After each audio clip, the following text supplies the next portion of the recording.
While whistleblowers were silenced, fraudsters got rich.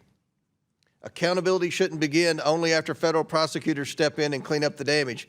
Accountability should compel leaders to act, and here they did not. Today, this committee expects answers, and we expect an explanation for why it took federal law enforcement, not state leadership, to finally turn off the spigot. And we should remember that the Trump administration tried to use Operation Metro Surge as leverage to seize Minnesota's voter rolls. The Trump administration was never serious about addressing fraud in Minnesota.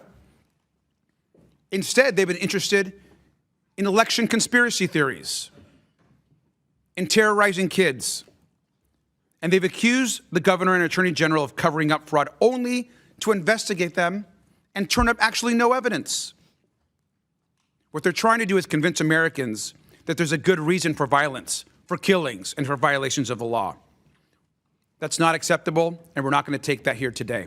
The people of Minnesota have been singled out and targeted for political retribution at an unparalleled scale, including blocking Medicaid reimbursements to our state just last week.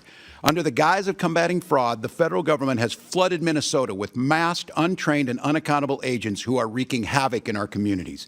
Long after the federal government's agents of chaos pack up and leave, and long after the fraudsters whose name this hearing was supposedly called are prosecuted and imprisoned, the good people of Minnesota will still be picking up the pieces from these senseless acts of cruelty and violence. As we forge ahead, I hope Minnesotans will remain grounded in a sense of justice, a sense of right and wrong. Mr. Chair, members of the committee, we cannot combat fraud without consistent messaging and support from our political leaders. All sides, Republicans and Democrats, the federal government and the states, must work together if we are going to win the fight against those who would steal from the public. We need our leaders to unite in that effort, not to use it as a political tool to score political points.